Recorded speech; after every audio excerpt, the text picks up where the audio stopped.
Voilà, de façon que ça démarre. Si vous n'avez pas envie qu'on vous voit sur l'enregistrement, vous pouvez toujours couper votre caméra, encore que l'ensemble des petites vignettes ne soient pas enregistrées sur ces formats.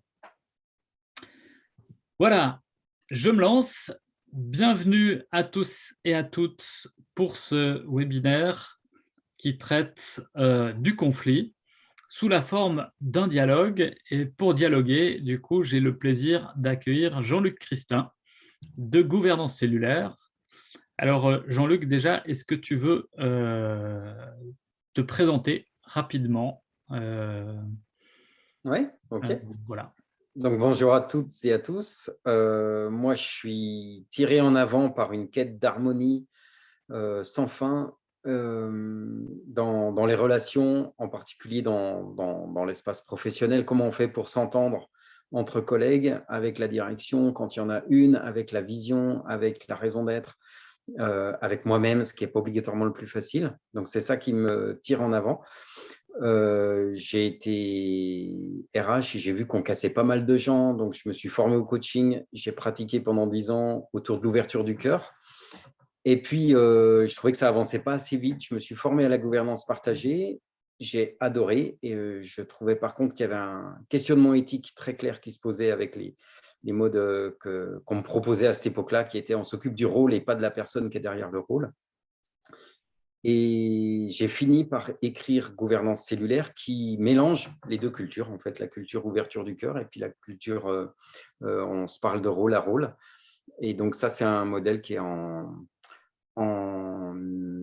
open source, c'est-à-dire que vous pouvez le télécharger, vous pouvez même participer à sa création. On est une petite équipe maintenant de 15 personnes à le faire tourner. Voilà, je pratique le bouddhisme au niveau spirituel, donc la méditation en simple assise silencieuse. Et au niveau psychologique, je suis gestalt thérapeute. Voilà pour moi. Voilà, magnifique. On se réjouit de ces échanges.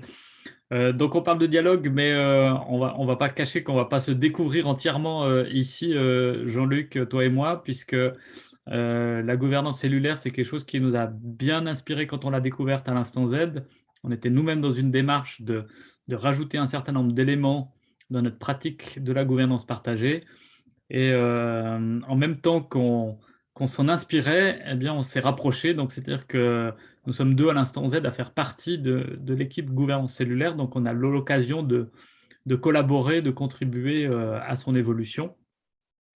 Et si on est là, en fait, si on est là pour parler, c'est que autant à l'instant Z que dans l'équipe gouvernance cellulaire, on a commencé cette année avec pas mal de chahutage, de chahutage à l'interne.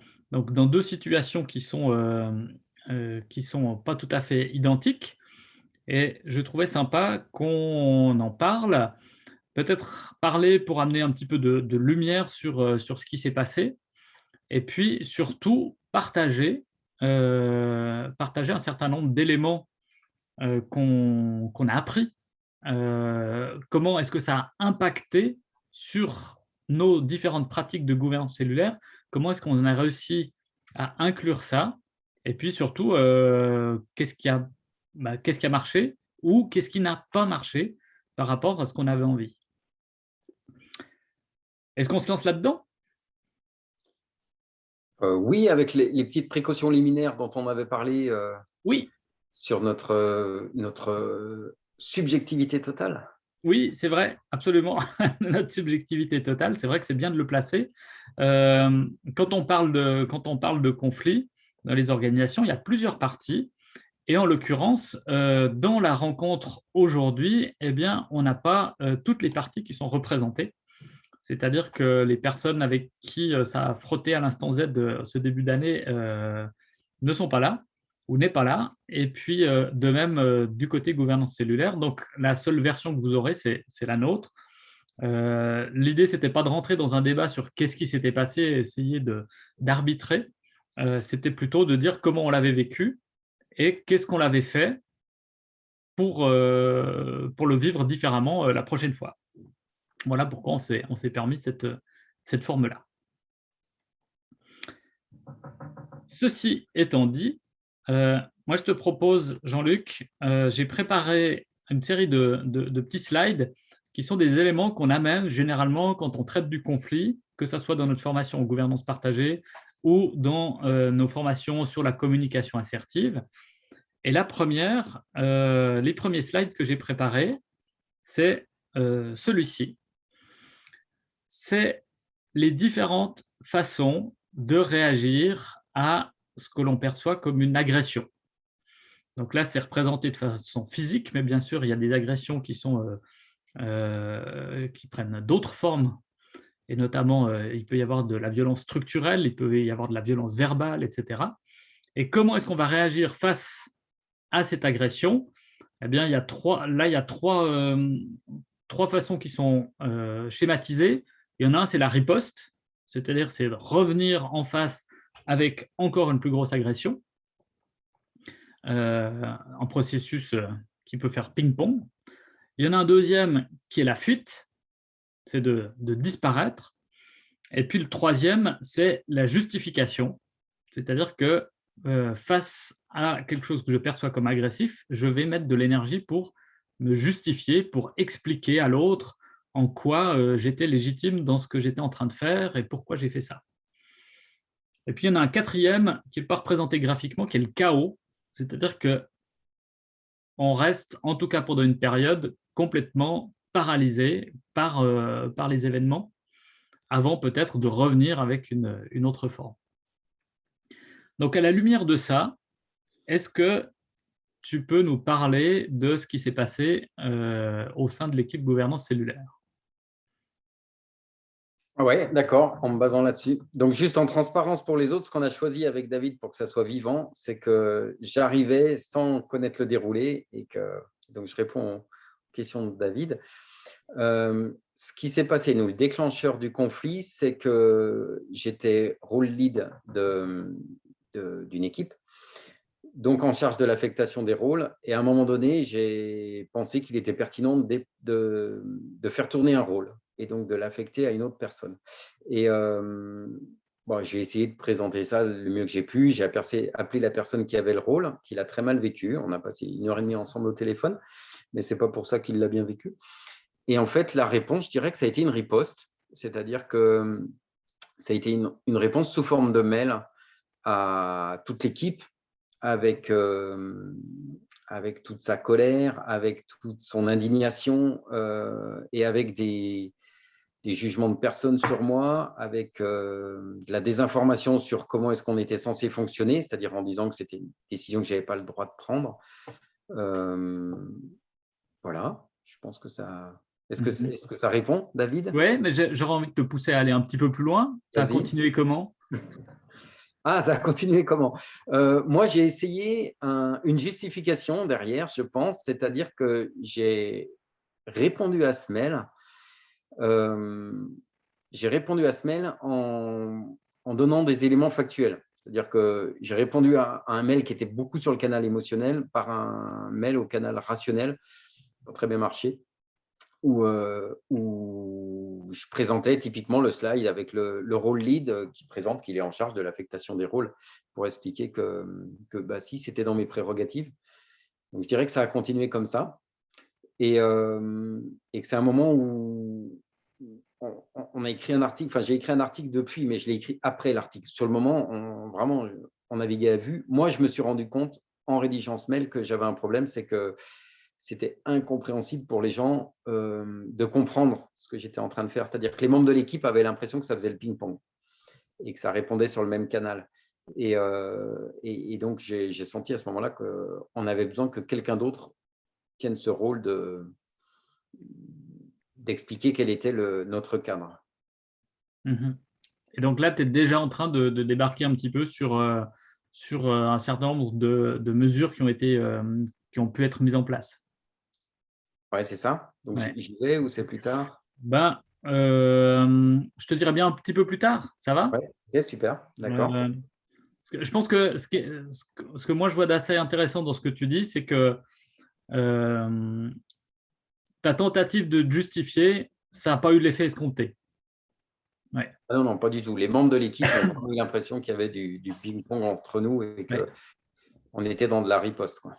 Et ça, c'est marrant aussi parce que ça, c'est quelque chose que j'amène souvent, hein, c'est que généralement, la justification dans un conflit avec quelqu'un, ça ne marche pas bien. Ça donne plutôt des armes à l'autre pour revenir encore plus fort. Mais là, on a un groupe qui est observateur et même avec le groupe, ça ne fonctionne pas. Donc, je trouve assez intéressant ça comme apprentissage. Pardon. Du coup, je passe sur nous à l'instant Z, parce qu'à nous, à l'instant Z, on a vécu quelque chose de très différent, qui est moins perceptible peut-être comme sous l'étiquette conflit, mais qui, à mon avis, est quand même ça. C'est qu'on a un de nos membres, et pas n'importe lequel, puisque c'est un des membres cofondateurs de l'Instant Z, Yvan, pour ceux qui le connaissent, qui, en ce début d'année, est parti en burn-out. Et puis après quelques mois d'arrêt, eh bien, il a décidé de quitter notre organisation. Et pour faire le même exercice que toi, si je dois le refléter un petit peu par rapport à ces 4 postures, eh bien, j'ai cette sensation que le burn-out, c'est l'équivalent du chaos. C'est-à-dire qu'à un moment donné, il a des choses avec lesquelles il n'était pas en accord, qu'il a dû percevoir comme agressives, mais peut-être sans arriver à les nommer ou sans arriver à les transformer en autre chose. À un moment donné, ça a été trop. Et donc, il y a quelque chose en lui qui a lâché, qui l'a mis KO. Et puis, quand il a réussi à ressortir de cette énergie de chaos, eh ben, son intuition, c'était celle de la fuite, c'est je ne peux pas affronter ce qui se passe là, et donc je pars. Voilà. Donc finalement, on est sur les 2 autres énergies. On n'a pas eu d'attaque, on n'a pas eu de riposte. On n'a pas nécessairement tombé dans la justification. Alors, encore qu'aujourd'hui, on a un certain nombre de rencontres qui ont été faites et un certain nombre de rencontres qui sont à faire dans lesquelles on va essayer d'amener de la compréhension, mais plus de la compréhension que de la justification, a priori. En tout cas, on a une posture où on est prêt à entendre les justifications, j'imagine d'un côté comme de l'autre.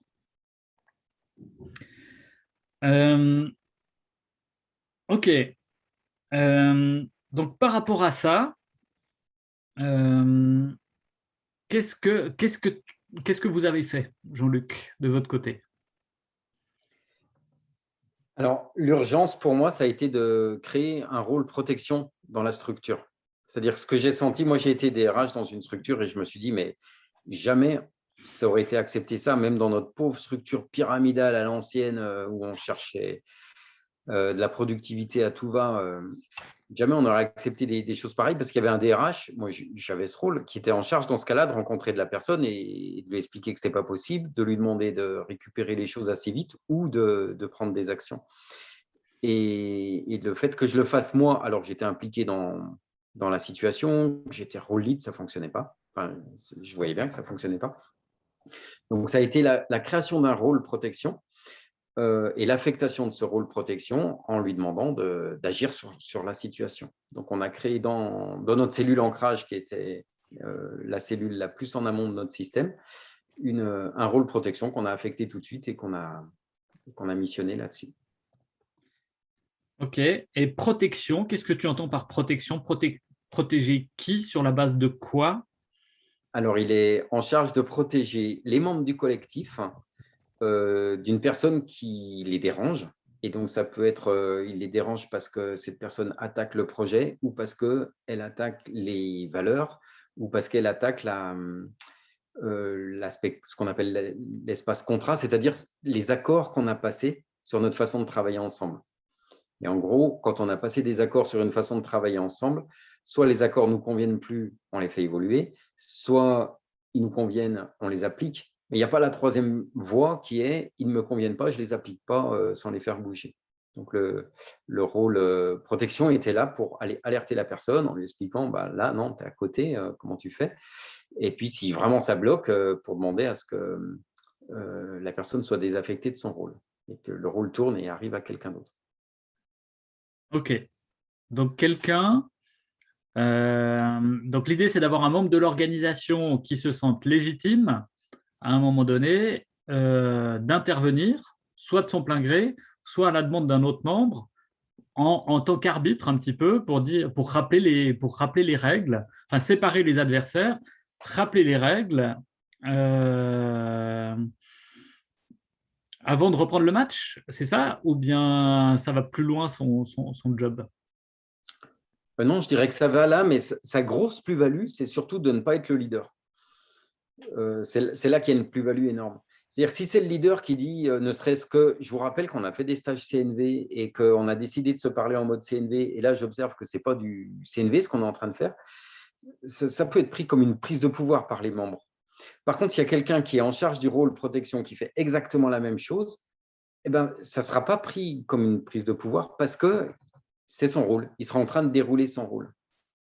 Ouais, mais si c'est un bon copain du leader. C'est pour ça que ce qu'on s'est dit, là, on l'a affecté en urgence dans la cellule ancrage, ce rôle protection. Et ce qu'on s'est dit, c'est qu'on allait faire une élection sans candidat avec toute l'équipe la première fois que ça serait possible pour le réaffecter et pour Okay. qu'effectivement, il gagne en légitimité. Légitimité. OK. Parfait. Donc, je résume ton propos, c'est qu'il y a ça n'existait pas et dans la situation, ce rôle a été créé et l'idée, c'est de le faire encore gagner en légitimité, en le faisant reconnaître vraiment par le maximum de personnes au sein de l'organisation. Est-ce que, et là, je pose des questions, mais en même temps, j'imagine un petit peu la réponse que tu vas me donner, mais est-ce qu'il n'y a pas cette illusion en gouvernance partagée que, en fait, tout le monde va se saisir de ça? C'est-à-dire que face à une situation qui est en train de se passer, n'importe qui pourrait se sentir légitime de venir interagir en disant: «Oh, oh, oh, ouais, arrêtez là, je vous rappelle nos règles communes», finalement. On parle de gouvernance partagée, c'est un petit peu l'idée que chacun se saisisse de ces choses-là, non? Ce n'est pas un souci, oui. Effectivement, il n'a pas de domaine, hein, ce rôle protection. Donc, effectivement, tout le monde peut rappeler les règles. Moi, de ma fenêtre, je trouve ça hyper bien, en fait. J'aurais adoré qu'il y ait un autre membre de l'équipe qui réagisse tout de suite en disant, si, quand même, on a un rôle lead qui est en charge d'affecter les rôles, ça ne va pas, là, ce qui est écrit. Oui. Donc, je ne sais pas si je réponds à l'endroit où tu m'attendais, mais Ouais. moi, je trouverais ça top. Non, mais moi, la question que j'ai envie de poser, c'est pourquoi ça n'a pas marché, en fait? Pourquoi personne n'a pris cette, cette place? Parce qu'a priori, euh, et on va le dire, le rôle protection, c'est à moi qu'il a été confié. Une fois qu'il m'avait été confié, j'ai fait mon job, donc j'ai décortiqué ce qui se passait, j'ai rappelé les règles, etc. J'aurais pu le faire avant. Pourquoi est-ce que je ne l'ai pas fait avant? Et tu me poses la question à moi, de Ouais. savoir pourquoi toi, tu ne l'as pas fait avant. Moi, j'ai une hypothèse, mais je préférerais que tu donnes la tienne Ouais. d'abord. Non, mais je vais le dire, c'est que je pense que sur certains points qui sont assez sensibles, on a de la peine à se mobiliser tout seul. Et moi, ça me fait penser à une expérience que je trouve super intéressante. Euh, j'ai une imprimante qui démarre en bas. J'espère que ça ne dérange pas trop le bruit. Euh, c'est une expérience qui est faite où vous mettez une personne dans une pièce pour remplir un questionnaire. Et puis à un moment donné, il y a de la fumée qui sort de sous un meuble. Et si la personne elle est toute seule dans la pièce, eh bien, elle va prendre l'initiative de se lever, d'aller voir ce qui se passe et ensuite d'aller chercher de l'aide. Et par contre, vous mettez 10 personnes dans la pièce, dont 9 acteurs qui sont payés pour ne pas bouger, et bien la même personne, elle va lever la tête, elle va voir qu'il y a de la fumée qui sort du meuble, elle va regarder les autres, et si les 9 autres ne bougent pas, elle va baisser la tête en fait. Et donc, quand on n'identifie pas, quand on ne délègue pas ces autorités à des personnes, on prend vraiment le risque que les mécanismes ils se déclenchent plus tard. Ça ne veut pas dire qu'ils ne vont pas se déclencher, mais ils vont se déclencher plus tard. Et peut-être qu'il y a dans un certain nombre de domaines où c'est vaut mieux pas prendre le risque et où en tout cas où on peut légitimer quelqu'un responsable de la sécurité incendie. Si dans le groupe de 10, il y a une personne qui sont responsable de la sécurité incendie, eh bien, elle va agir plus vite. Voilà. Je ne sais pas ce que tu penses de ça, Jean-Luc.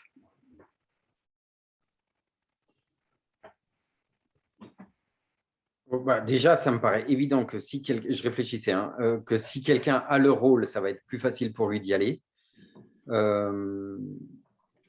Et l'autre raison pour laquelle ça n'a pas réagi, je pense que c'est que ça a créé une grosse décharge émotionnelle dans l'équipe, une surprise et qu'il y a quelque chose qui ne se passait pas qu'au niveau rationnel dans la réaction de tout le monde là, à ce moment-là, dans notre réaction à tous. Ouais. Alors, je vais me reconnecter à ce qui nous est arrivé à nous.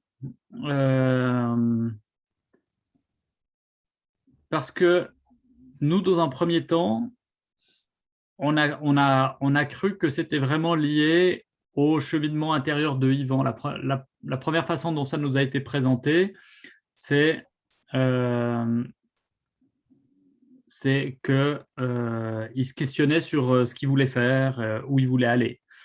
Donc le premier réflexe par rapport à ça, c'est de se dire, bon, bah, si tout d'un coup la vie l'appelle ailleurs, c'est OK, même on va se mettre en soutien pour l'aider à trouver le chemin qui lui convient bien.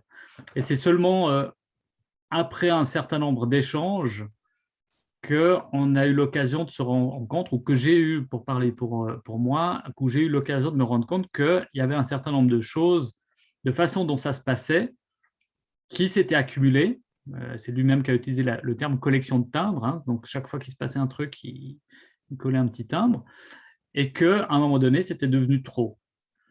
Et la question que ça m'a amené, c'est que malgré tous les processus qu'on a pu avoir dans notre structure, c'est-à-dire qu'on a, je vais en faire une petite liste, on a des espaces pour traiter les tensions opérationnelles, pour traiter les tensions structurelles.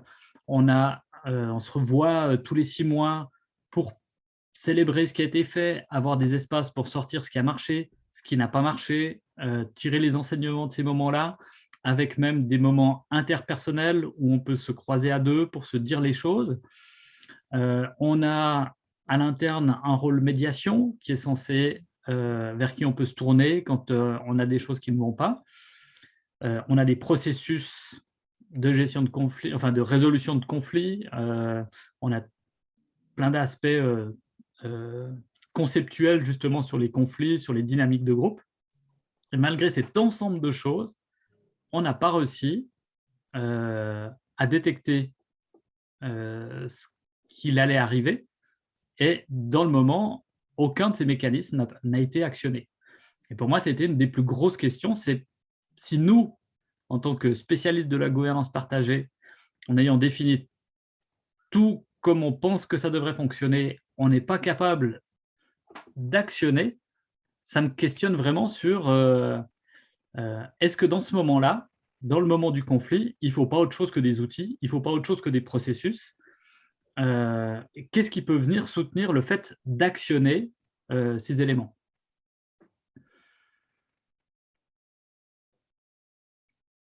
Voilà. Je ne sais pas si c'est une question ou une question ouverte. Est-ce que ça te donne envie de rebondir, Jean-Luc? Oui, carrément. Je peux passer sur la suite du coup ça... Oui, vas-y. Ouais, impeccable. Donc, effectivement, c'est un des gros inconvénients de nos systèmes de gouvernance partagée, c'est qu'on est tout basé sur des demandes et que des demandes, c'est quand même un espace super rationnel où on a le cerveau qui marche bien et où on est capable de voir clair dans quel est notre besoin, quelle est l'action concrète dont j'aurais besoin et ainsi de suite. Et là, ça ne fonctionnait plus. Et en fait, dans gouvernance cellulaire, dans l'équipe gouvernance cellulaire, ce qui s'est passé, c'est qu'on a une équipe qui existait, qui est en charge du lien humain, en fait, du prendre soin de nous en tant que personne, qui s'appelle la cellule Sève. Et cette cellule, elle a organisé un temps de rencontre humaine, mais pas entre les deux protagonistes, entre tous les membres de l'équipe. Et là, la question qui était posée, elle était super simple. Elle était: comment vous avez vécu ce qui vient de se passer? Et c'était tout. Et on s'est écouté, et on s'est entendu, et c'est pas allé plus loin. Et c'était un moment de pure rencontre. Donc, en fait, ils ont improvisé un processus en fonction de ce qui leur paraissait pertinent à ce moment-là. Et ils nous ont fait vivre ce temps qui a été, je crois, un moment clé, parce qu'il était à la fois frustrant du fait qu'on ne décidait rien de ce qu'on allait faire, mais qu'en tant qu'humain, on se rencontrait en intégrant vraiment tout le système, toute l'équipe, en voyant les réactions de tout le monde. Et donc, ça, plus le rôle protection qui derrière, le rôle protection nous a sollicité les deux protagonistes en nous disant « Écoutez les loulous, vous êtes gentils, mais on a des processus de régulation, vous n'avez rien déroulé. Moi, je vous demande de dérouler un processus de régulation. » Et il a mis les choses en mouvement avec ça. Ouais. Donc, en fait, la demande n'est pas venue de nous, elle est venue du rôle protection qui nous a motivés à le faire. Il n'a pas eu besoin de pousser bien fort, mais il a déclenché le truc. Ouais, ouais. Et je pense que ça, pour moi, c'est un point important et tu en parles dans ton article, hein. C'est un des chapitres qui s'appelle le déversoir, c'est le terme que tu as utilisé? Alors, le déversoir, c'était le premier, c'est le Ah, moment c'était où le le premier, mail ouais. tombe. Ouais, c'est ça. Et ça, c'est la rencontre. Ce deuxième moment, c'est le temps de la rencontre où on se rencontre humainement en connaissant simplement le vécu qu'on a eu chacun dans la situation, Ouais. sans aller plus loin, avant la régulation. Ouais, ouais. C'est, je projette un truc là que moi j'utilise beaucoup quand on parle de conflit. En fait, la médiation professionnelle, elle reconnaît 3 formes de conflits. En fait, on a des conflits qui sont juridiques, des conflits qui sont techniques et des conflits qui sont émotionnels. Donc, juridique, c'est quand on n'est pas d'accord sur une règle ou bien quelqu'un a transgressé une règle. Genre, je vois quelqu'un qui traverse au feu rouge, ça va peut-être me mettre… voilà, c'est un prétexte pour être en conflit, même si, a priori, il n'y avait pas de voiture et que ça ne posait pas de problème de passer au rouge à ce moment-là. C'est juste qu'une règle a été transgressée. Un conflit technique, c'est j'ai besoin de quelque chose, j'avais besoin de la voiture, et puis l'autre a pris la voiture sans me dire qu'il la prenait, et du coup, je suis coincé. Et puis quand il y a ce genre de choses qui arrivent, eh bien, il y a toujours aussi une composante émotionnelle qui peut apparaître, la frustration, la colère, la peur, etc. Et selon que le conflit il est plus ou moins juridique, technique ou émotionnel, il aura différents noms. Mais ce que nous apprend la médiation professionnelle, c'est que à partir du moment où il y a une dimension émotionnelle, c'est la première qu'il faut traiter. C'est-à-dire qu'on ne peut pas s'arranger sur les règles, on ne peut pas trouver des aménagements si les protagonistes n'ont pas réussi à redescendre dans leurs émotions. Et la façon de descendre dans l'émotion, eh bien, en communication, c'est l'écoute. C'est-à-dire, c'est d'avoir l'impression d'avoir simplement été entendu dans ce qu'on avait à dire. Pour ça que tout à l'heure, tu parlais de justification. Ben, ça ne marche pas. Parce que quand je me justifie, je dis à l'autre, oui, bon, c'est ton point de vue, mais mon point de vue à moi, c'est. Et donc, les deux parties dont tu parles, que sont le déversoir et la rencontre, c'est-à-dire le déversoir, c'est ce moment où ces émotions, elles sortent de façon un petit peu incontrôlée, parfois violente, très peu cadrée, et le moment de la rencontre qui était plus cadré, qui était quand même un espace où chacun a pu dire ce qu'il avait traversé, que ce soit vous, protagoniste, ou le reste de l'équipe, eh bien, c'est deux moments qui ont contribué à faire redescendre un petit peu cette tension émotionnelle. Ouais, carrément. Je suis vraiment 100% d'accord là-dessus. J'ai un petit œil aussi sur le chat, donc j'en profite pour répondre à Lorenzo qui parle du forum de Zeg. Ben oui, c'est un peu ce qui s'est passé dans ce temps de rencontre où chacun exprimait son vécu et était entendu par les autres, était accompagné à juste dire son vécu. Ensuite, on peut passer à la suite, c'est-à-dire Élise qui dit « Est-ce que vous pouvez nous en dire plus sur vos processus de régulation ?» Donc, on est tout le temps sur l'émotionnel. Là, on a deux processus de régulation qui sont décrits dans les slides de gouvernance cellulaire. Il y en a un qui est pas si facile que ça à conduire quand on est avec une grosse charge émotionnelle, qui est la communication non violente. Donc, bon, vous connaissez sûrement beaucoup, sinon vous regardez, mais il est quand même très, très intello, en fait. Et on en a un qui s'appelle le marché parlé et qui est assez génial, et c'est celui qu'on a utilisé, c'est-à-dire que on a parlé chacun pendant 20 minutes, l'autre se tait. Il se tait complètement. Et on utilise complètement 20 minutes. Si à un moment donné, il n'y a plus rien à dire, on se tait. Et on reste dans le silence ensemble. Et en fait, ça, à vivre, ça a été génial parce que vraiment, ça décroche l'ego. C'est-à-dire qu'au début, en écoutant, moi, quand j'ai écouté au début, j'ai des réponses qui me viennent. C'est Ah ben là, je vais te dire ça, là, je vais te dire ça, j'étais le deuxième à parler. Puis au bout d'un moment, ça en fait trop, j'ai décroché. Et au bout d'un moment, quand même, j'ai entendu ce qui m'était dit. Alors tout ça, ça paraît évident. Bien sûr, je travaille à écouter l'autre, à l'entendre, mais ce n'est pas si facile que ça dans l'émotion. Et les 20 minutes, elles permettent ça. Et de la même manière, quand j'ai parlé, et qu'à un moment donné, je me suis tu, je me suis bien rendu compte que ma parole, elle était allée trop loin et qu'il fallait que je la reprenne. Et je l'ai reprise tranquillement. Et du coup, quand on est arrivé au bout de ces 2 fois 20 minutes, et qu'on s'est remis à se parler. Et là, on avait demandé à un rôle facilitation de venir nous aider, donc il était là. Et on s'est parlé de qu'est-ce que ça m'a fait de t'entendre et puis comment est-ce qu'on a envie de travailler pour la suite. Ben, il y avait quelque chose qui s'était apaisé. Donc moi, ça, si vous repartez avec quelque chose ce soir, c'est ce processus de régulation ultra simple.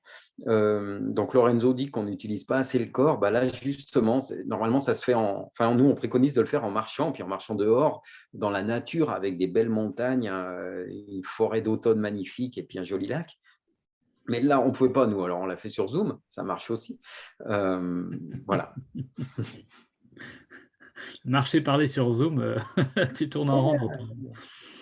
Mais ouais, moi, ça me donne envie de compléter avec des choses, parce que du coup, j'ai creusé pas mal le conflit depuis le début de l'année pour essayer de comprendre tout ce qui nous était arrivé et ce qui nous a d'où on a tiré un certain nombre d'enseignements.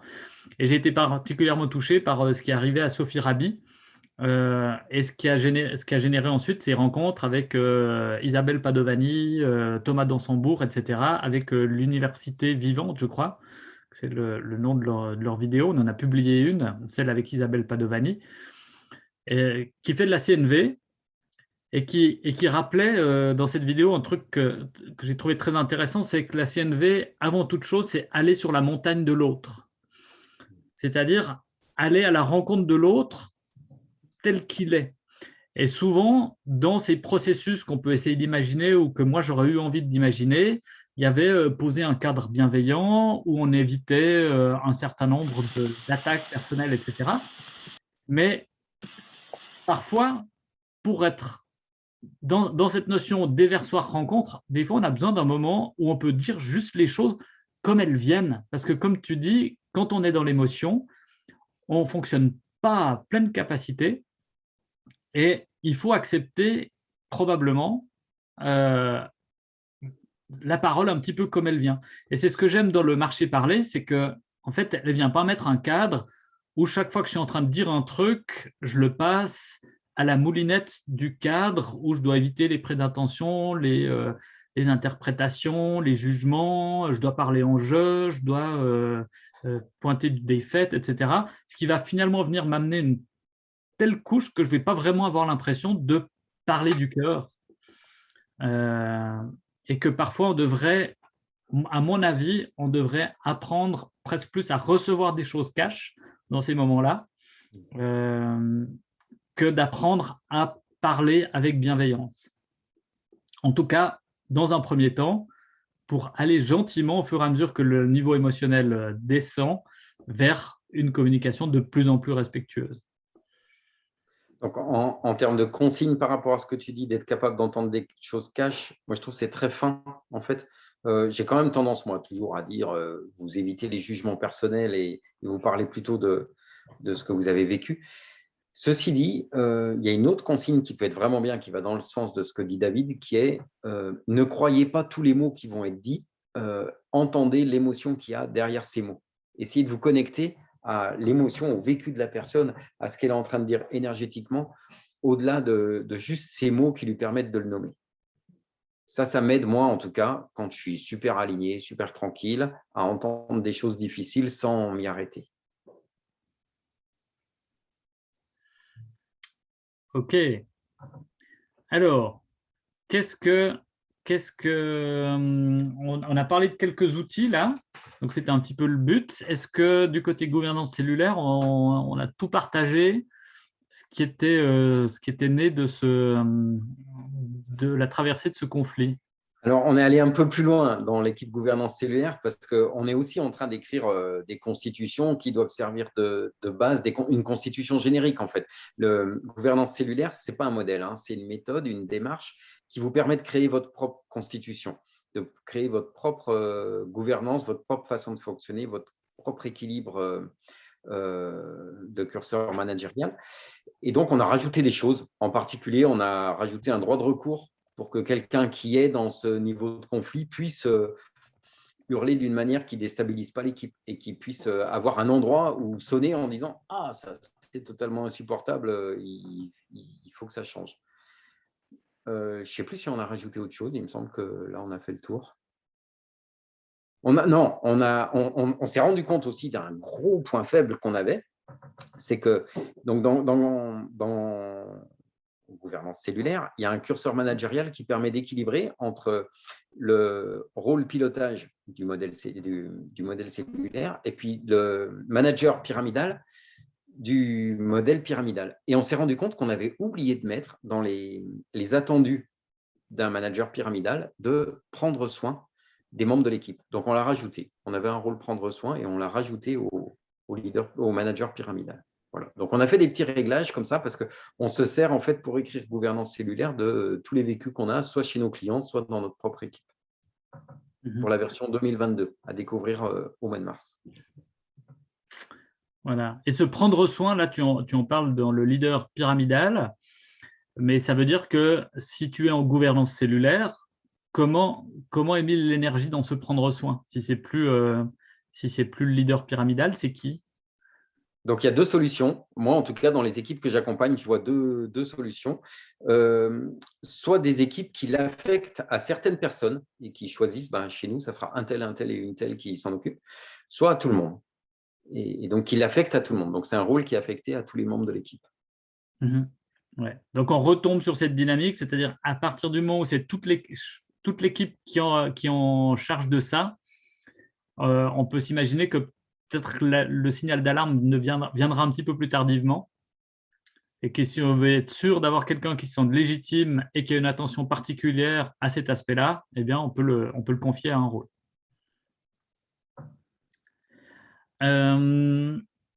Chouette.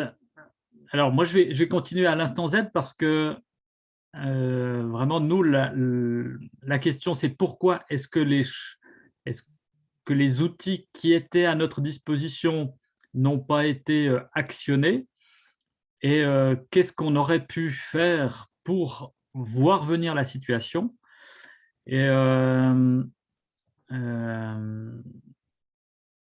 le gros élément on commence à peine à l'appliquer, à l'initiative de Jérôme, qui est parmi nous d'ailleurs, c'est la notion de buddy, qui est un concept qui vient du jeu du Tao.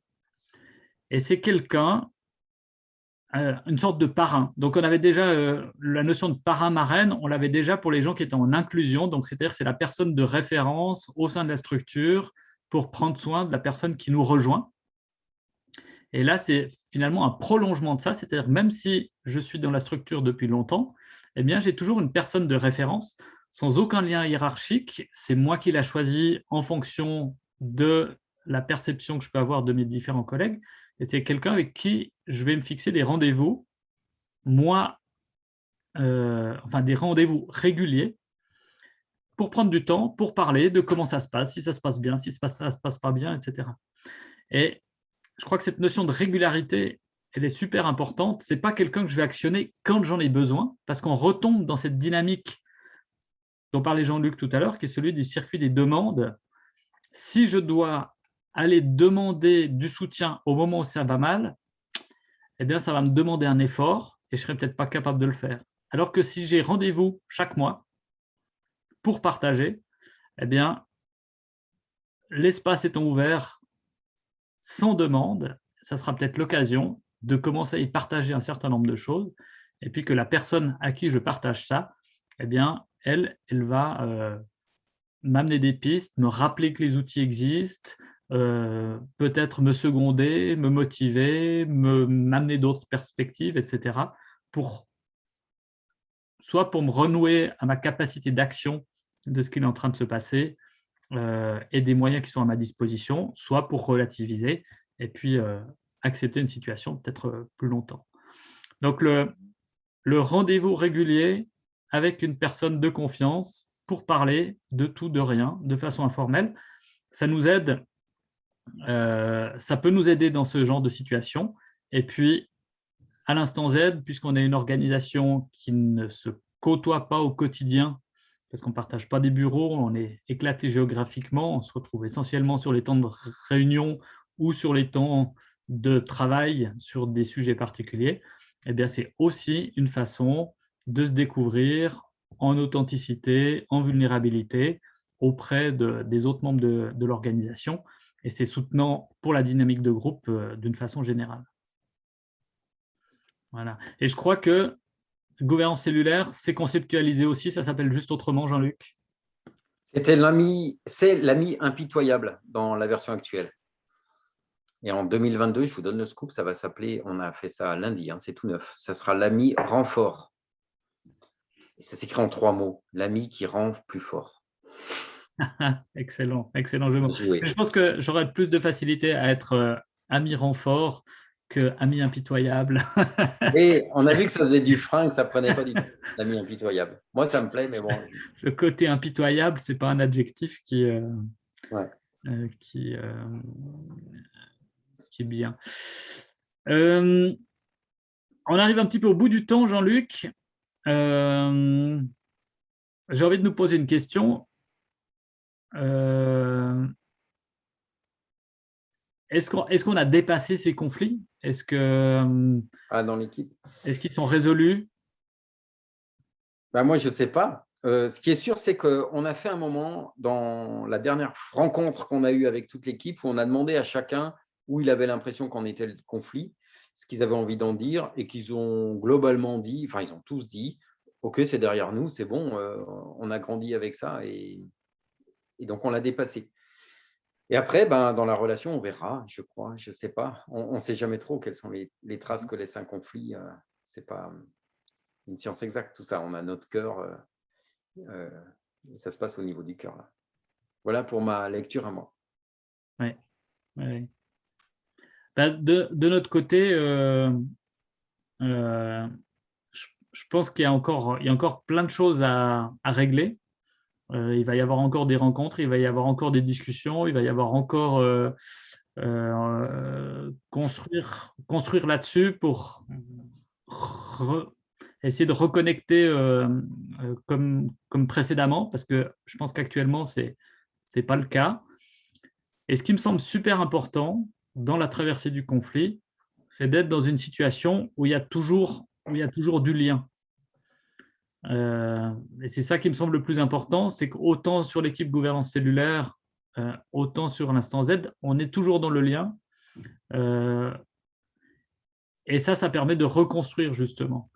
Et je trouve que le plus destructeur dans les conflits, c'est quand dans cette phase de déversoir dont on parlait tout à l'heure, il y a des choses qui sont dites qu'on n'assumera pas par la suite, qui peuvent nous amener dans de la culpabilité ou dans de la colère, parce que vraiment on s'est senti insulté, on s'est senti touché profondément, et qui rendront impossible la reconnexion.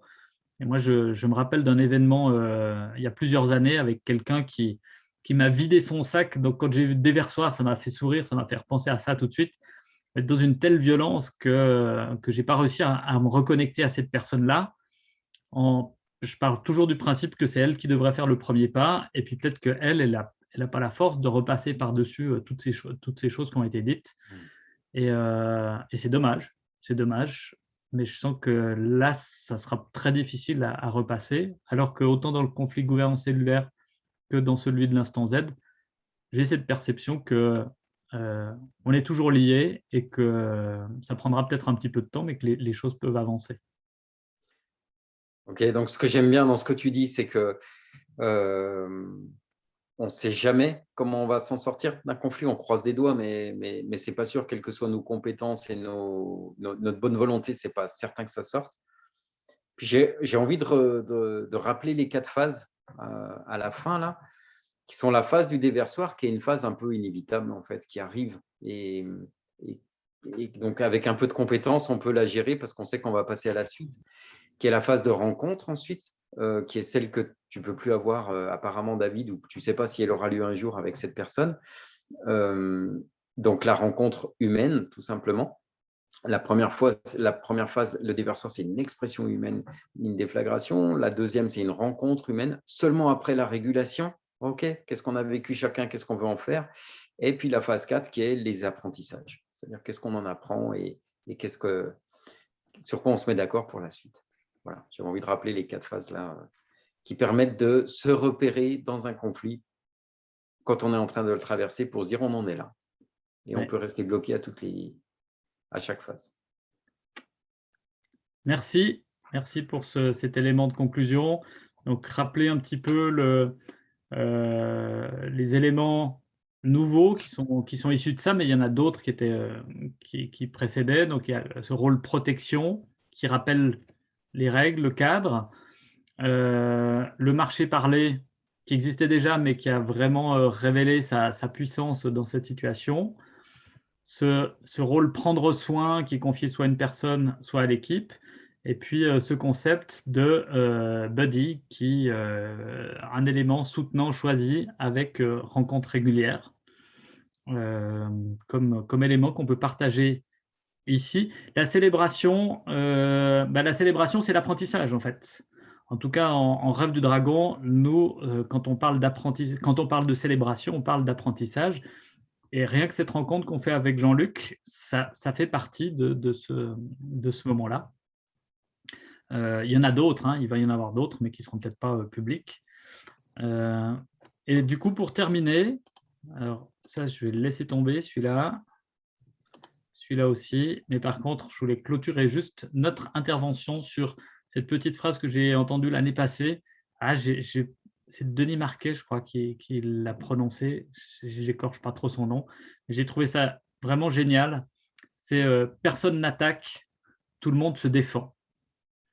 C'est-à-dire chaque fois qu'on a l'impression d'être attaqué par quelqu'un, ben c'est probablement que lui-même est en train de se défendre contre quelque chose qu'il a préalablement perçu comme une attaque, soit de notre part, soit d'une autre partie de son environnement. Et en fait, dans cette spirale-là, eh bien, quand est-ce qu'on arrête finalement de se défendre pour mettre un fin à cette boucle de violence continue? Denis Marquet. Merci Lorenzo. Voilà. Alors là, on a terminé la partie échange et dialogue. Si ça va pour toi, Jean-Luc? Oui, c'est clair. Et puis, On a dans le chat, je ne sais pas si tu as eu le temps de voir quelqu'un qui parle de Ho'oponopono. Désolé, pardonne-moi, je t'aime, merci à celui qui nous a offensés. Effectivement, j'ai vécu ça, c'est un moment extraordinaire de rencontre possible. oui. Bah, du coup, ça vraiment, profitons de revenir peut-être sur ces questions, profitez, si on ne les a pas vues passer, de les poser. Moi, j'arrête